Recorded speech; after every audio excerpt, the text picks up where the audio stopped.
everyone, and welcome back to People Do Want to Know podcast. Really unique episode for you today featuring none other than Peter Beinart.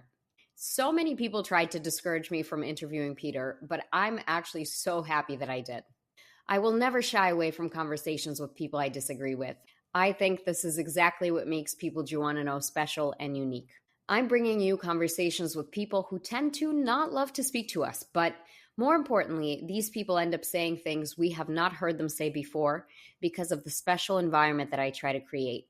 I'm going to read you Peter's bio, then I'll tell you what to expect from this conversation and my own reflections now that the conversation's over. Stick with me. Peter Beinart is a professor of journalism and political science at the Newmark School of Journalism at the City University of New York. He is a contributing opinion writer at the New York Times, editor-at-large at Jewish Currents, an MSNBC political commentator, and a non-resident fellow at the Foundation for Middle East Peace. He writes the Beinart Notebook newsletter on Substack, which is very popular. His fourth book, Being Jewish After the Destruction of Gaza, was published in 2025. He's also known for his prior books like The Icarus Syndrome and The Crisis of Zionism. Beinart has written for the Wall Street Journal, the Financial Times, the Boston Globe, the Atlantic, Newsweek, dozens of huge news outlets and publications. He's appeared on The Daily Show with Jon Stewart and many other television programs. Peter graduated from Yale University, winning a Rhodes Scholarship for graduate study at Oxford. Peter Beinart is a really well-known and big deal. It's genuinely a privilege that he came on my podcast. He's incredibly well-educated, but to me, he is an example of the misses that academia has when it comes to Israel and the political science curriculum. I decided to invite Peter on when I saw him repeatedly in the news debating pro-Israel people. Peter has a very calm, matter-of-fact demeanor, and the debates were incredibly painful to watch because whoever was on the pro-Israel side was always very riled up, fiery, and loud. The conversation was not productive at all, and honestly, borderline disrespectful to Peter. The people he's paired up with just can't get past their own emotion, and they certainly don't listen. And I really feel like that was a missed opportunity in all of these news appearances that I saw. So I went ahead and I invited him with the same philosophy that I had invited Jack Leff, the anti-Zionist Jew PhD student, years ago. This podcast wasn't going to be a debate or some kind of gotcha.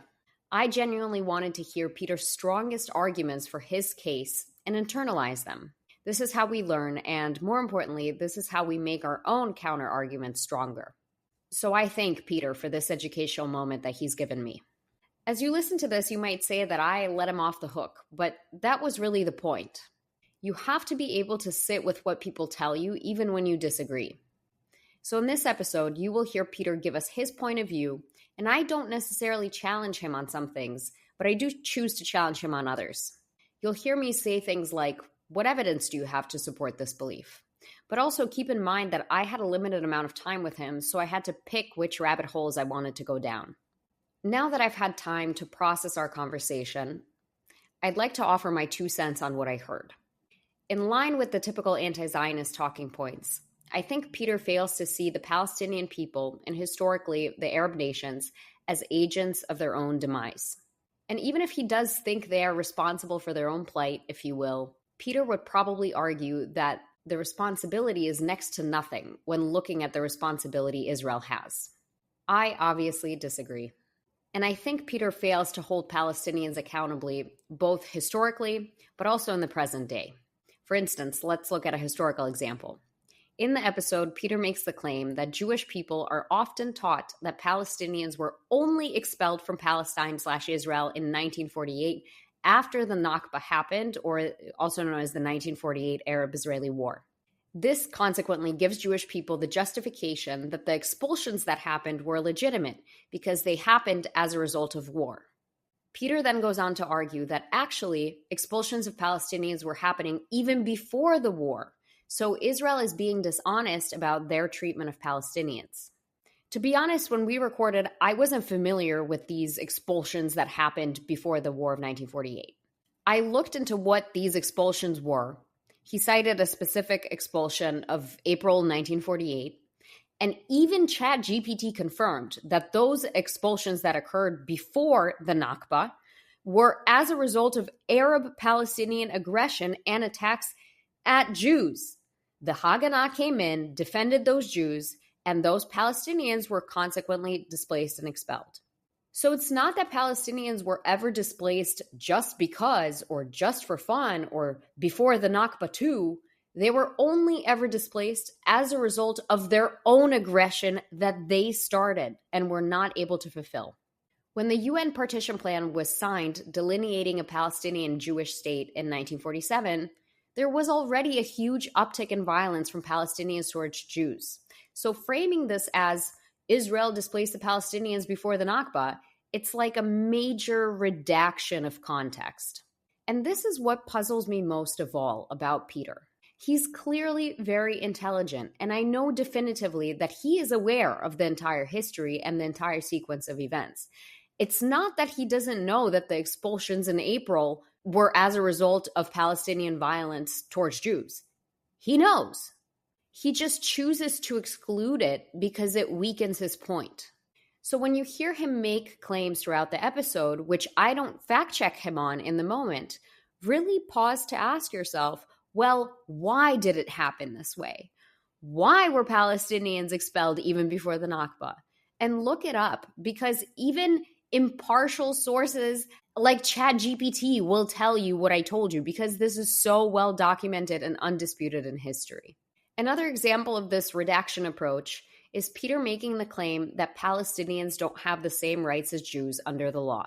This is because he believes Israel is responsible for the Palestinians in Gaza and the West Bank, which I don't agree with. So let's set that aside for now. But even if Israel is responsible for everything between the river and the sea, Israelis too do not have the same rights as the Palestinians in certain areas. What rights do Israelis have in Gaza or in certain areas of the West Bank? This whole line of reasoning to me is genuinely quite odd. And if we look at the present-day Palestinian movement, Peter's common talking point is that Palestinian nonviolent movements like BDS have never worked, and that the nonviolent movements are met with hostile, violent responses off the bat. I have yet to see a Palestinian movement whose primary talking points are around aspirations of Palestinians, what their reality looks like, what their lives look like. All of these movements talk about Israel. They don't even talk about Palestinians. And what they do is they call for the destruction of Israel, which is not nonviolent, if you ask me. The nonviolent, truly legitimate movement I see is Realign for Palestine, which we heard about a few weeks prior thanks to Ahmed Fuad al-Khatib. But above all else, after having this conversation with Peter, I see that his whole ethos is rooted in the naive belief that Jews live in a society where it's very easy to assimilate. And this is a direct quote from him about assimilation. My question is, why should Jews assimilate? Why must they? Jews are a distinct ethnicity, an ethno-religious group that do not need to assimilate. And in fact, much of the painful history of the Jewish people is us fighting back from the world demanding that we assimilate. Let's take the former Soviet Union, where I'm from, for crying out loud. Wanting Jews to assimilate, at best, is a fundamental misunderstanding or mischaracterization of what Jews want to be. And at worst, it's total erasure of our identity. Again, I want you to use this conversation as an opportunity to learn. You've heard my 2 cents in my commentary, and now you will hear from Peter. Form your own opinions and tell me what you think. You can message me. I really want to know. But please engage with this type of content and conversation, because many people are wired just like Peter, and it is our duty as Jews to be able to speak with them respectfully and represent our interests. Please enjoy this episode. Peter, hello. Welcome to People Jew Want to Know podcast. Nice to be here. Thanks so much for doing this. I'm very eager to speak with you. My first question for you is, tell us about yourself. What do you do and how did you get there? Well, my parents are immigrants from South Africa. They came to the United States, to the Boston area just before I was born. And I think that South Africa loomed very large when I was growing up, because on both of my parents' side, families, virtually everyone was there, rather than in the United States with us. We really didn't have any family members here. And I spent a lot of time in apartheid South Africa as a kid. And I think that one of the things that has resonated with me from that time, and that I think is structured the way I think about a lot of things, is the fact that many of the Jewish experiences that were most meaningful to me, that I think gave me the most, that were the foundation of my love of Judaism and of Jewish community, came not in the United States, but in South Africa, among people who I very deeply loved. But there was also a political structure that I gradually came to understand as I got a little bit older was based on principles that I really fundamentally disagreed with, principles that denied the principle of human equality. And so that tension between being part of Jewish communities that are extremely important to me, that really are like foundational to how I live my life, but also being at odds often about the political principles that those communities endorse, I think is something that began for me really as a teenager. You know, it's very interesting because you're kind of viewed as a contrarian in the pro-Israel Jewish circles, but after watching so many of your different news appearances, I feel time and time again, you are so clear about, like, I care about Jewish life and I'm trying to do what I think is best for the Jewish community. You say that in almost every public appearance that you've ever made. And I feel like it goes one ear out the other and people are not looking for common ground. One of the critiques I have of the pro-Israel community, especially when people get set up for debates with you, is right away they say, like, well, what you say causes anti-Semitism. And as someone who tries to be a truth seeker, we have to be intellectually honest. We cannot just brush it off as, oh, somebody will interpret that and be anti-Semitic. That does not make you responsible. You sharing your point of view does not make you responsible for how somebody else will perceive it. And so that's one of the critiques I could never get behind with the pro-Israel community, because I just don't think it's a valid critique. People should be able to say whatever they want to say. That doesn't make them responsible for what others do with that information per se. What I'm interested to know is, as you grew up with the South African background, and now that I've viewed your talking points on different media appearances, I often hear you challenge this ideology of Zionism. And to me, as a pro-Israel Jew, Zionism is directly linked with Jewish self-determination and identity. So my question to you is, if Jews of today do not need Zionism, what do you think they need?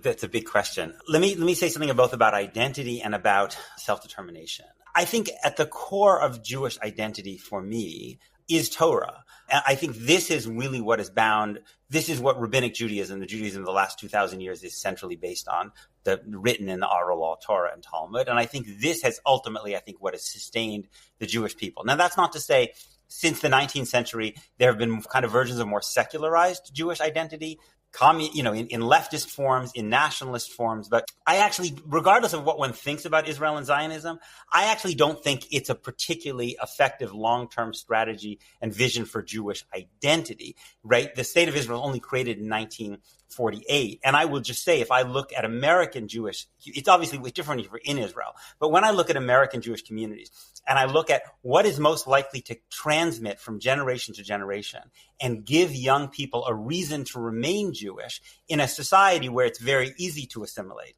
I find that a relationship of joy and fascination with Judaism is much stronger glue than a particular politics around the state of Israel. On the question of self-determination, I think there's a problem in the use of this phrase as it relates to Israel. Determination means determination of the self. So if I as an individual have self-determination, it means I get to determine what I do, not what you do, right?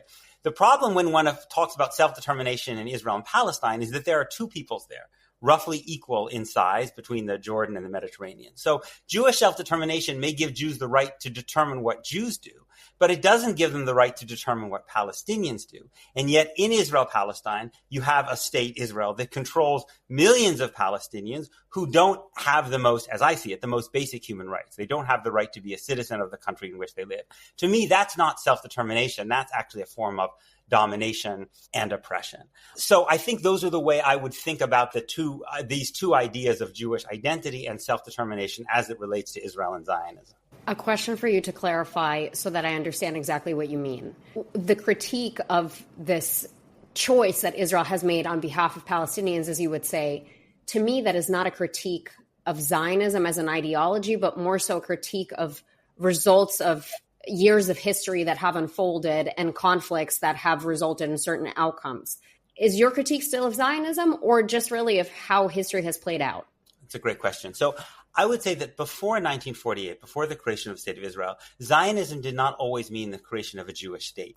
There were intellectuals who have influenced me a lot, people like Martin Buber, Judah Magnus, the founder of Hugh University, Henrietta Scholz, the founder of Hadassah, all of whom thought of themselves as Zionists, but who opposed the creation of a Jewish state in 1948. They believed in the idea of an equal binational state. But for them, what Zionism meant was a Jewish culture, a Jewish society speaking Hebrew in what we call the land of Israel. I believe in that very strongly. I believe in a thriving Hebrew-speaking Jewish community that has a culture that resonates around the world. I oppose the idea of a state that gives Jews legal supremacy. So what I oppose is the political Zionism that has existed since 1948, because I don't believe in the idea of states that give one group of people legal superiority over another. I oppose Christian states, Muslim states, Hindu states, Buddhist states, Jewish states. I believe that states should be based on the principle of equality under the law, irrespective of your religion or your ethnicity or race. Tell me more about this binational state concept. Why are you confident in it? What does it look like? What would you like to see in an ideal state? Well, I start with the theological principle that all human beings are created equal in the image of God. The Torah does not start with the covenant with Abraham or Isaac or Jacob. It starts with universal human beings. Adam, Eve, Noah, the people of the Tower of Babel, who are created equal in God's image and are not Jews, are not even proto-Jews. And for me, the political extension of that theological principle is the idea that countries should treat people equally under the law, irrespective of their, again, whatever inherited characteristic. Now, so that's the basic principle, equality under the law. The reason that I think Israel and Palestine, unlike, say, the United States, should be thought of as a binational state is that there are two collective groupings that both see themselves as peoples and both want self-determination, right? Both want some right to control their own affairs. Jews would want to primarily educate their kids in Hebrew. They would want to be able to live according to the Jewish calendar. Palestinians want to primarily educate their kids in Arabic, live alongside the Islamic or Christian calendar. And so that's why I think a country like Canada, for instance, which is binational, which has a French-speaking Quebec, or Belgium, but still adheres to the principle of equality under the law. A Quebecois and someone in Ontario still has legal equality, is the right principle. This is, I think, the principle that people like Buber and Magnus were thinking about. The particularities of how it works, the details, there are others who've gone into more detail about that. But the basic idea of individual equality, but a state that recognizes the collective autonomy of two different communities. And so that you would have in Bnei Brak, for instance, the school system would not look exactly the same as it would look in Nazareth or Tulkarem. Those are the basic principles I believe in. Do you believe that Palestinians want to live by this principle? I think that the general Palestinian ethos since the 1940s has been what Palestinians sometimes called the secular democratic Palestine, right?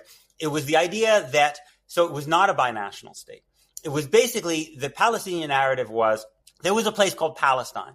It was one of the British and French mandates. The other ones, Iraq, Syria, Lebanon, they gained independence, right? And Palestine should have gained independence as Palestine, right? But Jews should be allowed to live there in this state of Palestine, right? That was the PLO's position in the 1960s, in the 1970s, really up until 1988 when the PLO accepted the idea of partition, right? And I think that has been the dominant strain. There are Palestinian intellectuals who have accepted in the idea of a binational state, one in which Jewish national identity and Palestinian national identity are considered equal. Edward Said did. There are certain political Palestinian intellectuals today. But I would say the stronger thrust of Palestinian identity has been the idea, which is very difficult for Jews to get our heads around, but the idea that there were Muslim, Christian, and Jewish Palestinians, right? That's what it was like before Zionism, and that's what it should be like together. So that Palestinianism should not exclude Jews. That's not my view, but I think that's historically been the stronger Palestinian view. That's interesting because how I learned about it is completely different. I'll be totally honest with you. From my understanding, this was a land that was part of the Ottoman Empire, and then it was conquered by the British in their years of colonization, but it was never, a distinct national identity. And everyone understood the people living in that land, Palestinians, which also included Jews at the time. Granted, it was a small number. It was like Arabs, Jews, and whoever else. It was kind of like almost a no man's land. And then in 1917, with the Balfour Declaration, the British recognized that the Jews are entitled to a national homeland there. And then as the years went on, and after 1948, the state was founded.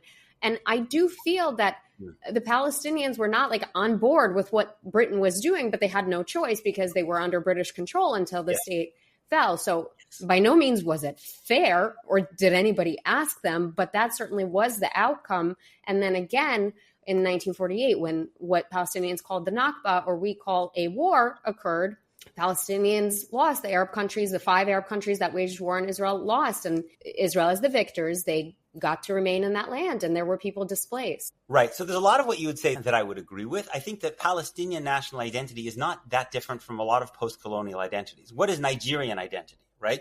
The British came and they divided up Africa, and they said, this is a place called Nigeria, right?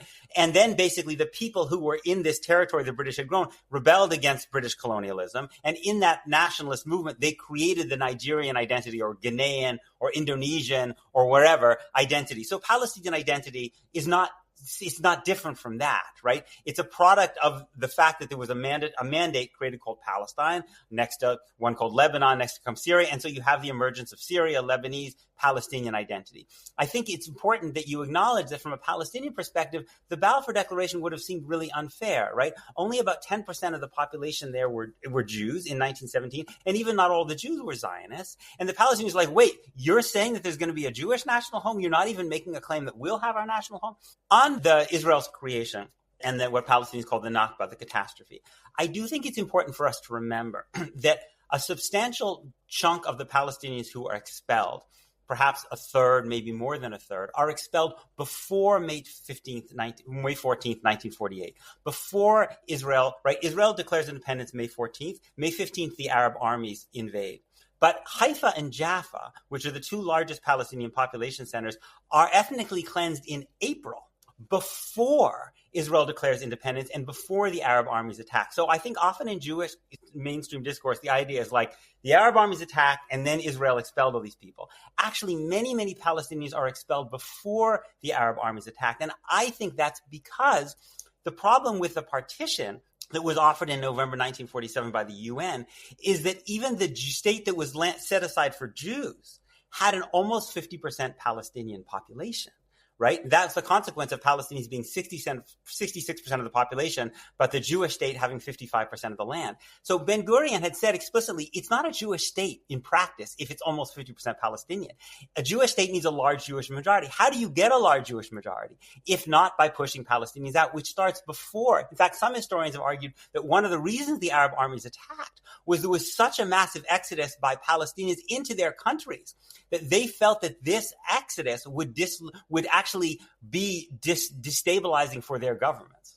Now that we are, 76 years into this, at this point we are where we are, and there are a lot of things that I do not support in modern day Israel, one of which you and I will agree on, which is the settlements. I think the settlements were a huge mistake and are counter to the best interests of Israel.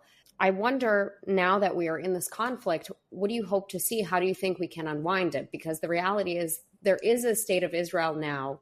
In 1948, we could argue it was not handled how it ought to be handled, but we have to unwind it at the point in time in which we are at. Right. So there's a lot there. My guiding principle is that I believe that Palestinians and Israeli Jews, wherever they live, in Israel proper, in the West Bank, anywhere, in Gaza, should live equally under the law. Right. And so I don't have any problem with Israeli Jews living in the West Bank. I totally understand why, for many, especially religious Jews, living in the West Bank is very important to them. It's more of the action of Torah takes place in what's now the West Bank than takes place in what's Israel proper. So to me, Israeli Jews should have the right to live there. I just think they should live under the same law as their Palestinian neighbors.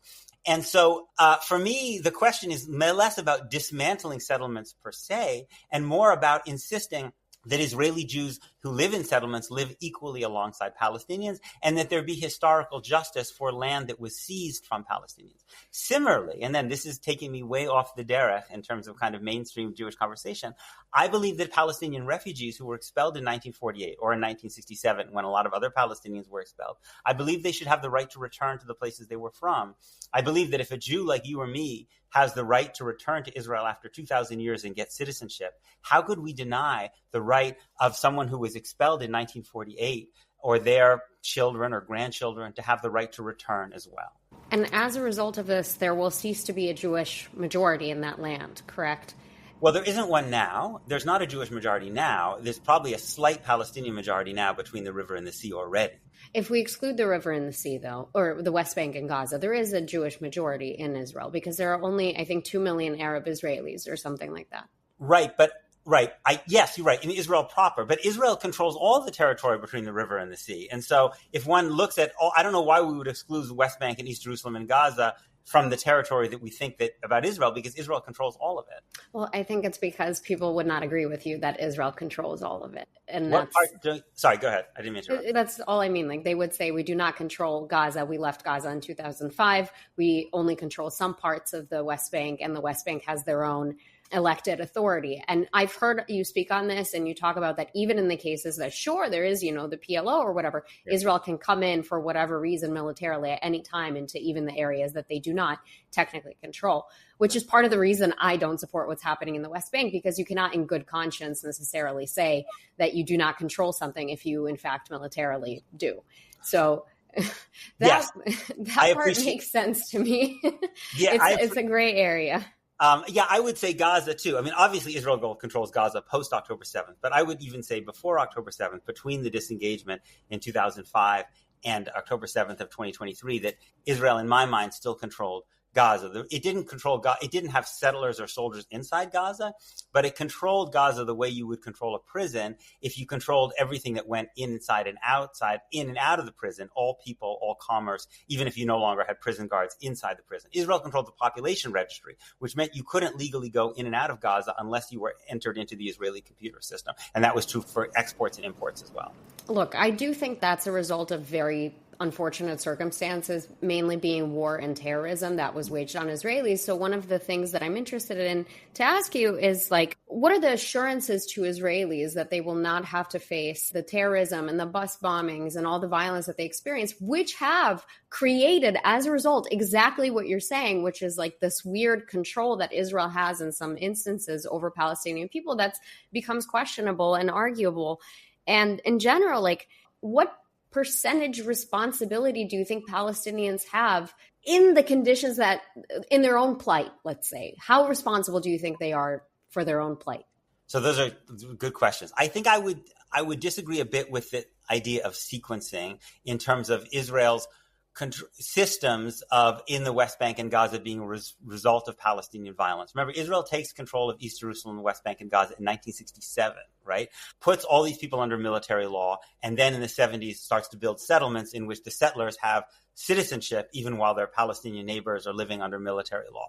This first intifada doesn't break out for 20 years, until the late 1980s. So, right, I mean, for 20 years, basically, you don't have widespread Palestinian military resistance. I mean, the PLO does some acts, but there's no widespread uprising. And yet Israel has entrenched this system for decades now in which Palestinians are lacking basic human rights. And actually, Gaza, the restrictions on entry and exit into Gaza actually start in the early 90s, even before the disengagement and the Hamas takeover in 2007.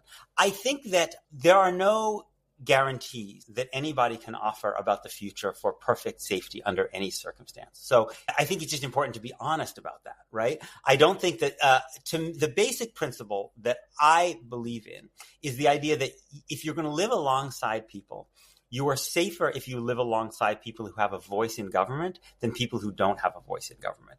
I think what political science literature suggests is that when people are locked out of government, they're more likely to take up arms because they don't have the vote, they don't have the mechanisms peacefully to get the government to listen to them. Right. And that's part of the reason I think actually you see less armed resistance, less violence from Palestinian citizens of Israel. Right. one of the funny things is that many Israeli Jews, as you know, are very afraid to go to the West Bank, let alone Gaza. But they go into hospitals in Israel proper all the time at their most vulnerable state, and they get on an operating table, right? And some of the doctors and the nurses and the pharmacists are Palestinian citizens of Israel, right?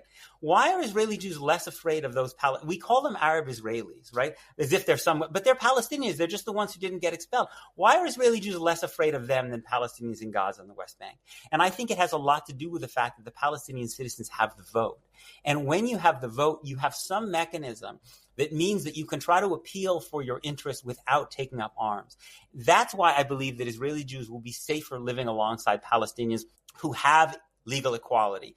I think if you look at the United States, I think white Americans in the South would be much more endangered today if Black Americans had not gotten the vote in 1965.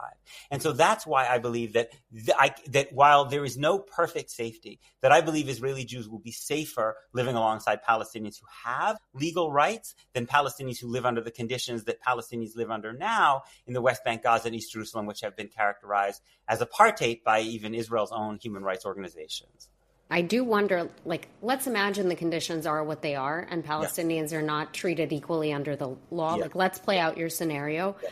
With all the billions in aid that Palestine, whether it be the West Bank or Gaza, has received over the years, don't you think they had ample opportunity to build a society where they don't even have to care about Israel because they have so much money that they can build their own thriving economy and community to the point where they're like, okay, you don't want to collaborate with us, Israel, we don't need you? I don't agree with that. Partly, again, because Palestinians have not had their own state. So in the West Bank, Palestinians have essentially a kind of subcontractor in the Palestinian Authority, which is that Israel doesn't want to run the schools and pick up the garbage and arrest the car thieves. So they leave that to the Palestinian Authority, right? But Israel has military control over everything. And if there's a security issue, Israel may call up the Palestinian Authority and say, hey, you need to arrest that guy. But if the PA doesn't do it, Israel will do it itself. It has ultimate security control. And most of the money that's gone into the Palestinian Authority has been actually to maintain that security apparatus so the PA can serve as Israel's subcontractor. Now, I do think there's a lot of corruption in the Palestinian Authority and in Hamas, right? And I think one of the reasons there's so much corruption is that there are not elections, right? I mean, the way you get rid of corrupt people is you have the opportunity to vote them out and bring someone else in. But there haven't been elections in either the West Bank or Gaza since 2006, right? But the reason, and Abbas doesn't want elections because he likes his situation, right? Hamas doesn't generally want elections either. But you know who else doesn't want elections? Israel doesn't want elections because they're afraid, they don't know who might win. And America doesn't want elections, right? Because we also don't know. The only people who really want elections are the Palestinian people. The problem is, if you're going to allow the Palestinians to vote, you have to accept that they may vote for people who Israel and America don't like. I mean, Israelis vote for people who Palestinians don't like, right? So if you want to deal with that corruption, you have to allow a process of Palestinians to be able to have to vote for their own leaders. But that means you're going to have to allow Palestinians to choose who they vote for. So it sounds like you're saying this like a risk management tactic for Israel and the West to at least deal with what is known, which is an interesting theory. What evidence do you see contributing towards this view that you have? Well, I think the Palestinians, I think that what Israel wants is to not have armed resistance in the West Bank, right? And they also want to be able to control the West, or at least a lot of Israelis want to be able to control the West Bank at lower cost, right? And the Palestinian Authority is very effective in that because it actually works with Israel to try to stop armed resistance. And it also means that Israel doesn't have to do all of the tasks in the West Bank that Israel doesn't want to do. Israel doesn't want to run the school system, right? Israelis don't want to pay for that. So in fact, it's great for Israel because often the Europeans and other foreign donors are paying for those things. And this is what kind of historians often call indirect rule, right? The British did not control India by having millions of British civil servants on the ground. They had the Indians do it, but they were in control ultimately on the top. That's the system. It's actually, I think, worked out pretty well for Israel and the West Bank. It hasn't worked out well for Palestinians, right, who don't have basic human rights, who live under a corrupt subcontractor of Israel, and then who ultimately live under Israel without having the basic human rights. So again, that's why I believe in the principle that Palestinians should have the right to elect their own leaders. And I believe in the principle that ultimately Israeli Jews and Palestinians should live together under the same law. I do wonder, though, going back to the original question, with all the money that Palestinians have received, what has prevented them from achieving this? If they wanted to have elections, they could. They can't. I mean, Why not? not really, because it's kind of like having an election in a jail. Right? First of all, Israel will not allow Palestinians to vote in East Jerusalem, because Israel has annexed East Jerusalem, which is the major Palestinian population center. Secondly, what Israel continues to do is when Palestinians run for office, Israel just puts them in jail, right? Where? If they run for office, there are, I think, dozens, I haven't seen the most recent data, dozens of members of the elected Palestinian National Parliament who actually sit in Israeli jails, right? Is that West Bank? Yes. What are they trying to govern? West Bank. Okay. Yeah, exactly. So Israel will say, we don't like you. There's no due process in the West Bank. You have a prosecution rate that's north of 99%. You have indefinite detention. So Israel basically can shut down the process of being able to hold elections by simply putting candidates in jail or doing other things that would they can also say to the Palestinians, if you hold an election, we're going to prevent what Israel does is it takes the Palestinian tax revenue and then gives it back to the Palestinian Authority. And it periodically withholds that money when it's upset about what the PA does. So it has a lot of levers. And the U.S. has not wanted to. The Biden administration did not want the Palestinians to hold elections. Where I have to agree is that I think this ultra right-wing administration that is happening in Israel today is not conducive for finding peace. I will be honest with you. I historically have always supported a two-state solution because it is important to me as a Jewish person for there to be a state where Jews represent an ethnic majority. Unfortunately, that was not executed maybe as well as we would have liked in 1948, and we are dealing with the aftermath. Maybe with the benefit of hindsight, this would have played out differently. The other thing I think is a couple of, issues I have with the Palestinian identity is, to me, I think Palestinian identity only really strongly developed after the founding of the State of Israel as a response to the dislike of there being an independent Jewish state. But more importantly, I don't think historically there's been a Palestinian majority whose primary aspiration has been their own state. That's always been coupled with the destruction of a Jewish one. And those are different goals. Like the goal of having my own country and destroying a country which I am a neighbor of are two different and sometimes mutually exclusive things. Where we might disagree is what percentage of accountability Palestinians have as a result of, their own agency that they've exhibited, because it's not true that they have no agency in this conflict.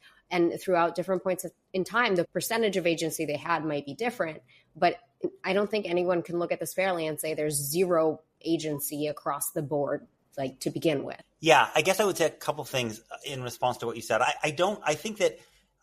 For people who are interested in this, I think the most well-known book on this subject is by the Columbia historian Rashid Khalidi, who wrote this book in 2009 called Palestinian Identity, The Construction of a Modern National Consciousness. I think that, as I was saying, I think Palestinian national identity is formed largely in response to the British Mandate, right? Just again, as Lebanese, Jordanian, Syrian, Iraqi identity are formed in response to that. It is true that because as part of that, the British Mandate incorporates the Balfour Declaration, saying the British support a national home, that it is also in response to the Zionist movement, which is seen as basically an effort to, from the Palestinian perspective, hijack the potential independence of this Palestinian state. I think that when one is talking about responsibility, I think it's important to hold kind of two principles in mind to me. The first is that all people have responsibility for their actions. But the second is that there's a radical power disparity here that exists between Israelis and Palestinians. Israel is a nuclear armed state. Palestinians are a stateless people. It doesn't mean that Palestinians are saints. It doesn't mean that Palestinians don't make errors and can't commit war crimes and moral crimes, right? So as in the case of apartheid South Africa, Black South Africans did things that were reprehensible, right? But it was also important to remember that they didn't have equal power to the state that was oppressing them. I think that for me, we have the right to hold Palestinians to a couple of principles. The first is, under international law, even if you're under occupation, even if you're under conditions that the world's human rights organizations classify as apartheid, you don't have the right to target civilians. That's a war crime.